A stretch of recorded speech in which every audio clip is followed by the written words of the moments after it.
तुमच्या सर्वांचं आज नवीन ब्लॉगमध्ये स्वागत आहे. ब्लॉग पूर्ण बघा आणि हा आउटफिट बघू शकतो ब्लॅक यावरती एक जॅकेट पण आहे माझ्याकडे हेवाला थंडी वाजलीस तर. आणि मला हे असं फिरायचंच होतं. कार्समधून फिरायला मला खूप आवडतं. तर मामा बोलला चल आपण जाऊ फिरायला. येत असतील तर ये. बोललं चला आपल्याला पण फिरायचंच आहे. तर मामाकडचे सर्व आहेत. तो आत्ता जस्ट सुट्टीवरती आला एक महिन्यासाठी. तर ठीक आहे ब्लॉग पूर्ण बघा. या ब्लॉगमध्ये पण खूप मजा येईल. ब्लॉगपर्यंत बघा आणि तुम्हाला कसं वाटतं कमेंटमध्ये नक्की सांगा. आता मी काय थोड्या वेळ हॉस्पिटल निघेन.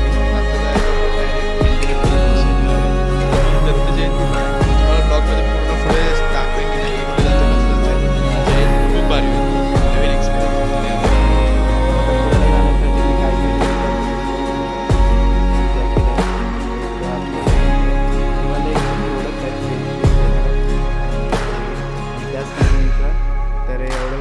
एवढ्या सगळ्या गोष्टी आहेत. ते पॅक करू. हा एक रुमाल एक एक्स्ट्रा आहे. आणि मेन म्हणजे लागणारी गोष्ट ती म्हणजे ट्रायपॉड. तर यामध्ये ट्रायपॉड आहे. बघू जर शूट करायला भेटलं तर शूट करेन ट्रायपॉड सोबत.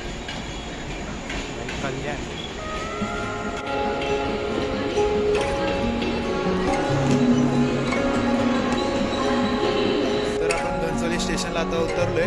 दाखवायला मी हेच विसरलो की बाबा ब्लॉग पण बनवतोय. शूट करायला चालू केलं. काय आमचं म्हणजे फिरायला जायचं म्हटलं ना एक ना एक तरी गोष्ट विसरतो आहेच. आपला आता दुसऱ्यावाला मामाला मी फोन केला तर तो बोलला ये बर्गर किंगच्या इथे स्टेशनला येऊ का स्टेशनच्या पलीकडे येऊ. इथे सर्व मंडळी गोळा झाली एकत्र आणि सगळ्यांचा जोश बघू शकता. नारळ वगैरे फोडून आम्ही पुढे गेलो. नारळ फोडून झाल्यावरती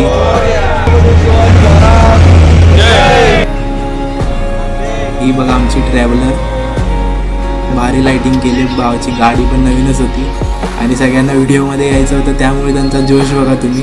ट्रिपला जाण्याचा जोश. सगळे एक एक लाईनीने कसे व्हिडिओमध्ये येण्यासाठी. तेव्हा बघा आपला नमुना. मी पण गाडीमध्ये गेलो. हालायला लागेल. गाडीमधला इंटिरियर खूप भारी आहे. एकदम स्मूथ अशी नवीनच गाडी होती. मी निघालो कल्याण कसारा या साईडने. सकाळी पोचलो इकडे. एकच रस्ता होता वन वे. त्या वन वेने जाताना तुम्ही बघू शकता इथे गाडी अडकली होती कारण की ते कच्चा रोड आहे. जर तुम्ही येत असाल तर रोडची पूर्णपणे माहिती घेऊन या कारण की इकडचे रोड रात्रीचे जर येत आहे तर तुम्हाला असं खाली उतरून जावं लागेल. आमच्या कार्यकर्त्याला आम्ही खाली उतरवला होता. पटकन काय यार तू आपण इथे नाही पळ पळ. नाही चुक्या काय नाही सारा. त्यानंतर आम्ही 6:15 उतरलो. बाकी सर्व पुढे गेले होते. आम्ही नंतर बॅग वगैरे घेऊन पाणी बॉटल वगैरे घेऊन आज चंद्रभागा तुम्हाला दिसतोय कसा. थोडासा उजेड झाल्यावरती आम्ही ट्रेक चालू केली. त्यानंतर हा व्ह्यू जिथून आम्ही आलो होतो. हा माझ्यामागे तुम्ही चंद्र बघताय. असताना आम्ही चालू केलं आहे. आता आय थिंक अर्धा तासामध्ये आम्ही कुठे पोचलो बघा. ते तिकडे तुम्ही खाली बघू शकता. इथून आम्ही आलोय 15 ते 20 मिनिटांमध्ये आलोय. आणि हा मामा बघू शकता इथे शिड्या दिलेल्या आहेत तरी दगडाच्या वाटेतून याची कारण की याला सवय आहे आर्मीमध्ये इकडे जाण्याची. आणि सगळी गँग्स सर्वांना उत्सुकता आहे सुरुवातीला. पुढे बघा तुम्ही ब्लॉगमध्ये की यांची एनर्जी कुठपर्यंत राहते कसे चालत आहेत. इकडच्या खोल दऱ्या एक वेगळीच वाईब देत होता. आणि त्यानंतर आम्ही पुढे चालत गेलो. हे दगडांची वाट हे सर्व गावाला आल्यासारखं वाटत होतं त्यामुळे असं काही वेगळं नव्हतं.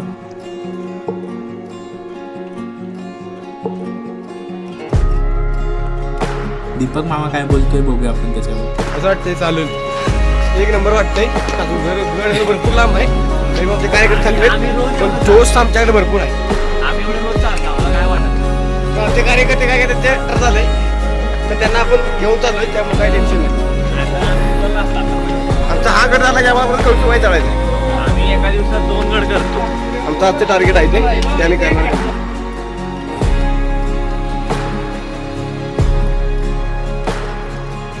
ते अर्ध्यापर्यंत पोचल्यावरती हा एक धबधब्याचा एक पॉइंट होता जिथे पाणी तर नव्हतं.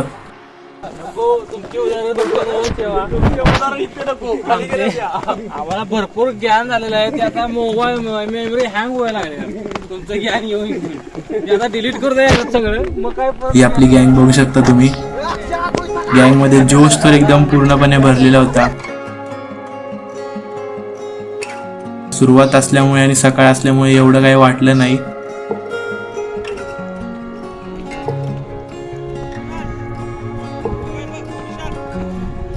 आणि ह्या व्ह्यू साठी आम्ही इथपर्यंत आलोय. याच्या पुढे अजून व्ह्यूज बघायचे आहेत, पण हा एक सुरुवातीला आम्हाला एक व्ह्यू मिळाला जिथे सनराईज बघू शकता.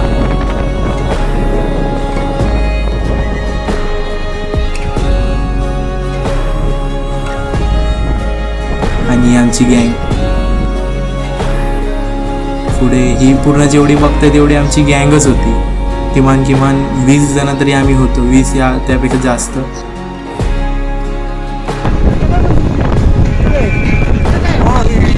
सकाळचं सनराईज एन्जॉय करत होतो. सर्वांचे आपण एक्सप्रेशन कॅप्चर केले, पण त्या सगळ्यांच्या एक्सप्रेशनमध्ये ओंकारचं काय म्हणणं आहे आपण बघूया. स्वप्नपूर्तीच्या दिशेने आम्ही जात आहोत. आम्ही जे आतापर्यंत व्हिडिओत बघितलेलं ते आता आम्ही स्वतः आमच्या डोळ्यांनी बघणार आहोत. थोड्या वेळात तुम्हाला पण दाखवतो. व्ह्यू काय भारी आहे एकदम.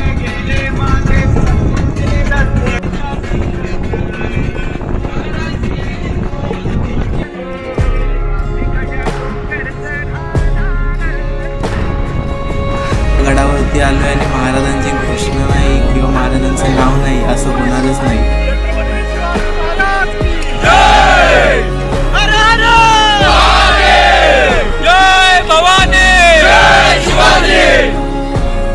महादेवाचं मंदिर आहे हा नंदी, आणि या नंदीच्या समोर बरोबर महादेवाची पिंड आहे, प्राचीन काळातली आहे. त्यामध्ये जर तुम्ही बघायला गेलात तर दगडामध्ये कोरलेल्या सर्व मूर्ती आहे. तिथे लाईट नसते, पण इथलं एक वैशिष्ट्य आहे की इथे तुम्हाला 12 महिने स्वच्छ आणि सुंदर पाणी बघायला मिळेल. हा कळस आहे, जसं की केदारनाथचं मंदिर आहे तशा केदारनाथच्या मंदिरागत ते कळस आहे. आणि ते गणपतीची पण मूर्ती आहे बाहेरच.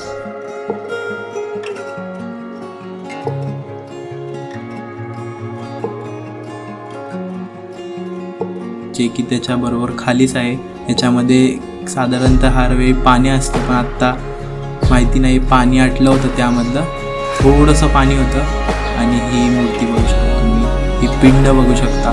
ह्याच्याबद्दल बोललं जातं की हे जे 4 पिलर आहेत त्यातले 3 काळानुसार एक काळानुसार एक युगानुसार तुटत जातात. आता हे एक जो राहिलेला आहे तो कलियुगाचा आहे, आणि कलियुग जसंच कलियुग संपेल तसाच तो देखील तुटेल असं लोक बोलतात. जे 3 युग झालेले आहेत, पहिलं सतयुग, त्रेतायुग, द्वापर युग, हे तीन युग झालेले आहेत. आणि त्या 3 युगांचे ते 3 पिलर पडलेले आहेत. ज्याला खायला भूक लागलेली सकाळी चालायला चालू केलं तेव्हा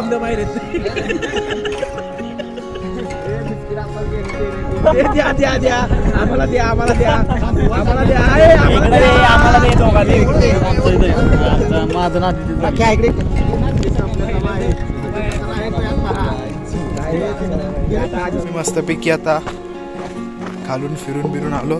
आता एका ठिकाणी आलोय, ते म्हणजे कोकण कडा. आणि कसं आहे तुम्हाला ब्लॉगमध्ये पूर्ण दाखवतो मी. थोडासा टाइम घेऊन जात होतो, त्यामुळे आम्हाला टाइम लागला. आम्ही फोटो देखील काढत होतो.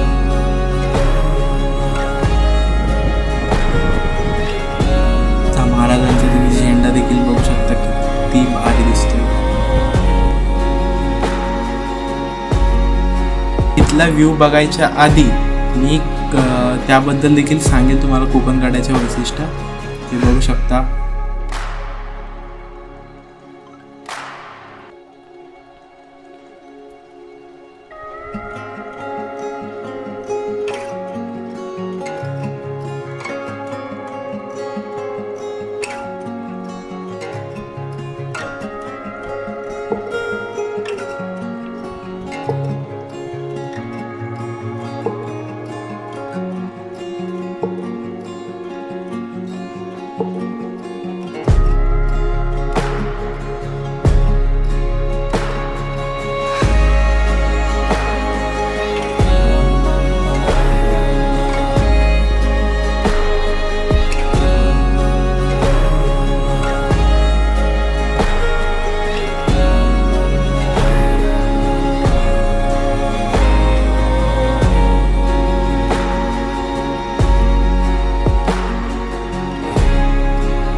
तिकडे कळसू आहे, दिसत नसेल. तिकडे तिकडे तिकडे तिकडे कळसू आहे. आणि बघा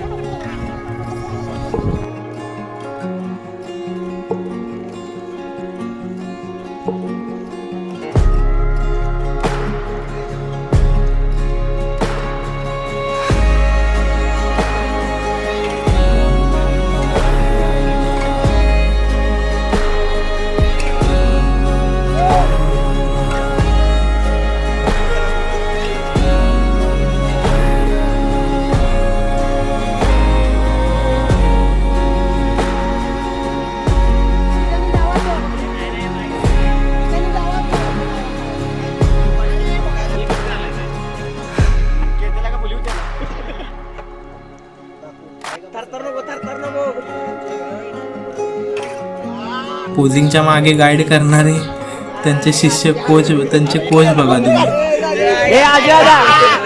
क्रॉस उभा राहा, क्रॉस बस मग तू जरा अंदाज स्टार्ट.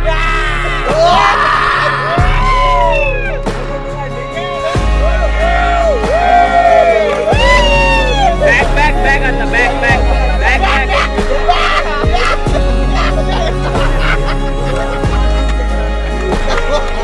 गडावरती आल्यावरती तुम्हाला गावाकडेच आल्यासारखं वाटतं. गावाच्या गोष्टी जर तुम्हाला आठवत असतील ते पण मित्रांमध्ये बसून तो आनंद वेगळा आहे.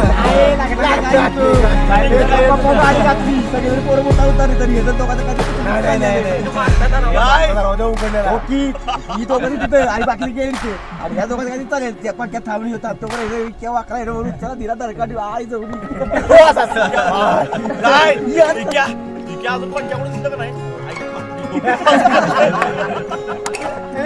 म्हणतो तू काय बरं केलं आग डोकं फोडलंच की माझं पक्क्याला पिढ. ही जी गोष्ट आहे ती तुम्ही तुमच्या शहरामध्ये असाल, कुठेही असाल तरी तुम्ही पैसे देऊन देखील जो आनंद घेऊ शकत नाही तो तुम्हाला इथे मिळेल.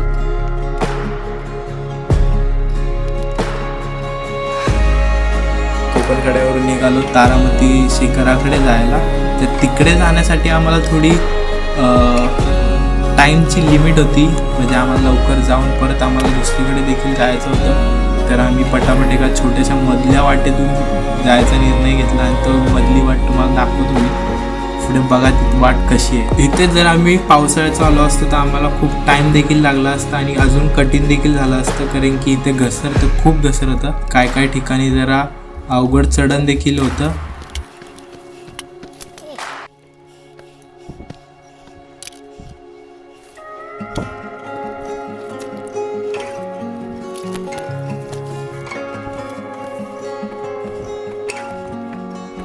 आणि एकदाची आम्हाला पुढे जाऊन लागली ती एक शिडी.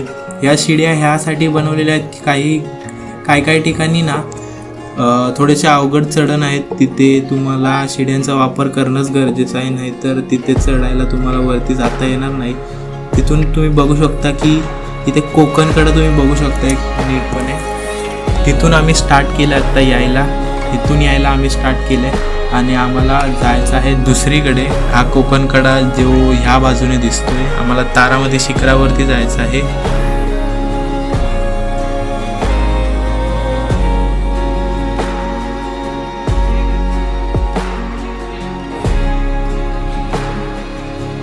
मग काय, आपण घातला गॉगल आणि बोललो चला चालू करू काय पुढची घसरत चाल. असेल? आणि काय वाट आहे.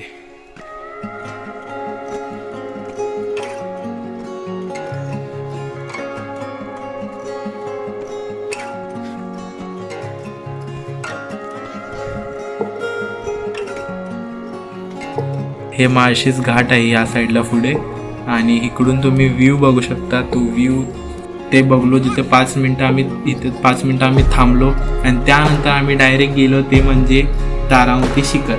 हे हरिश्चंद्र गडावरील सर्वात उंच शिखर आहे आणि इथून तुम्हाला पूर्ण पुणे जिल्हा, अहमदनगर जिल्हा बघायला मिळेल. म्हणजे लांब लांबपर्यंत तुम्हाला जेही आसपासचे गडा आहेत किंवा शिखरं आहेत ते इथून तुम्हाला दिसतील, कारण की तारामती शिखर हे सर्वात उंच शिखर आहे आणि अहमदनगरमधील तारामती शिखर हे 4थं उंच शिखर आहे अहमदनगरमधील.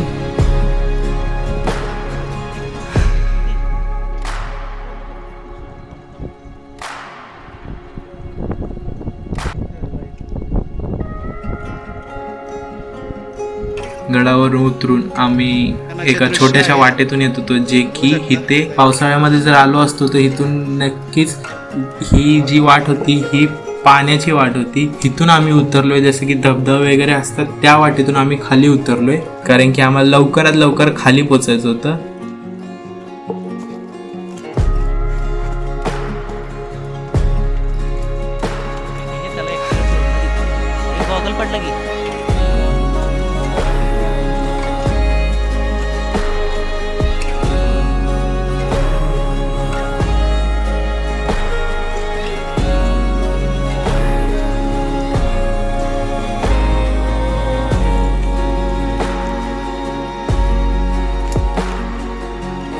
इथे नक्की झालं काय की इथे मी एका फांदीला पकडलं आणि ती फांदीचा सहारा घेतला आणि ती फांदीच तुटली. बरं झालं पुढे दगड नव्हता, आता पाय घसरून पडण्याची शक्यता तर खूप होती.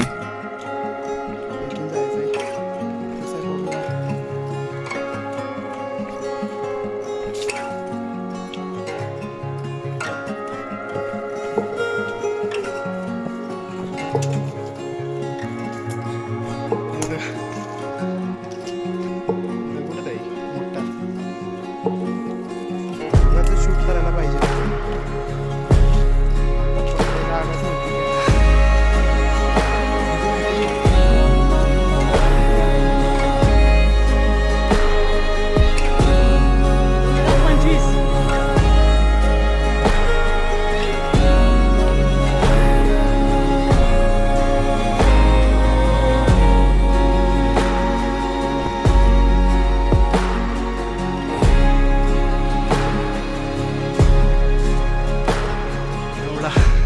तिथनं आलोय खाली, तिथनं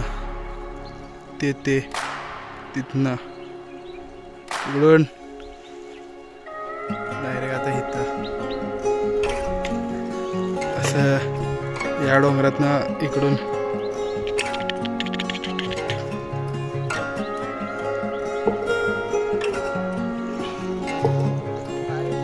तो एकदम काय ताराबाई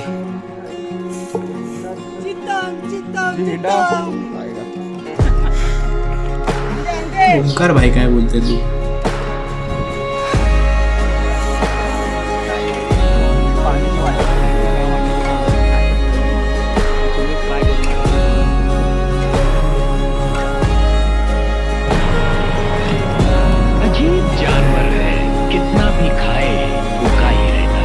तर इथे आम्ही थोडंसं थांबलो, विश्रांती घेतली, 5-10 मिनटं पाणी वगैरे पिलो, खाल्लं, कारण की इथून आम्हाला डायरेक्ट दुसऱ्या ठिकाणी जायचं होतं आणि लेट देखील होत होता.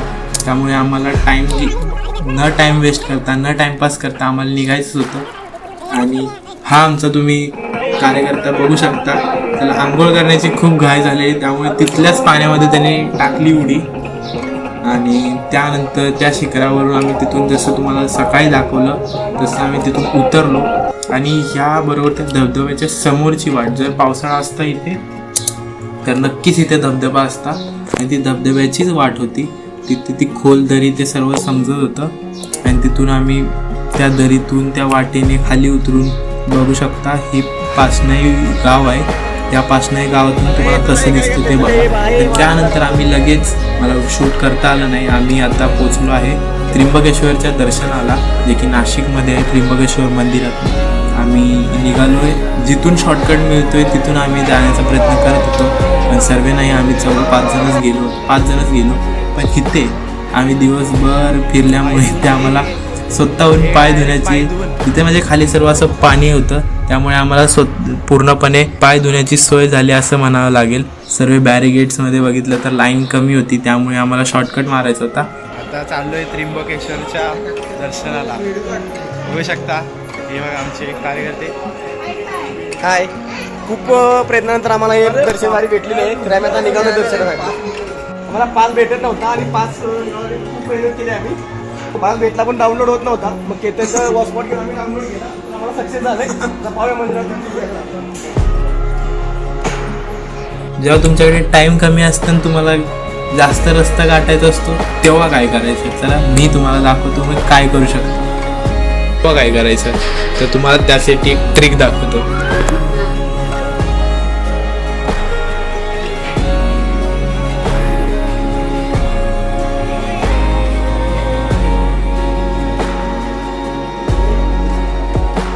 त्र्यंबकेश्वरच्या मंदिरापाशी आम्ही जाऊन पोचलो. एक दुसरी ती लाईटिंग तिथे आतमध्ये व्हिडिओ काढण्यासाठी अलाउड नव्हतं, त्यामुळे मला जेवढं व्हिडिओ काढता आलं तेवढं मी काढलाय. त्र्यंबकेश्वरचे दर्शन वगैरे घेऊन खूप गर्दी नसल्यामुळे आम्हाला लगेच दर्शन मिळालं.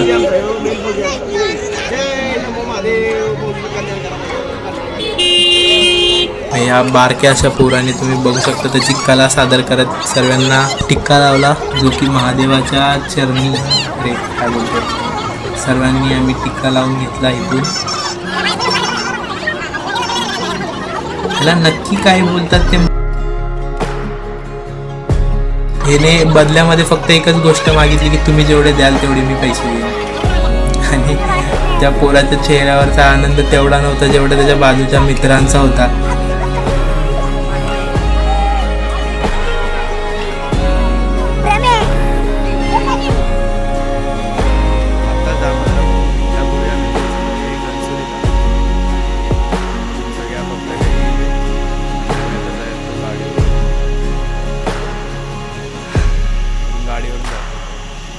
जर तुम्हाला ब्लॉग आवडला असेल इथपर्यंत बघताय तर ब्लॉगला करा शेअर करा सबस्क्राईब करा चॅनलला आणि असेच नवीन व्हिडिओज पाहण्यासाठी ब्लॉगिंग चॅनलला सबस्क्राईब करा आणि लवकरात लवकर Big thank you for being here.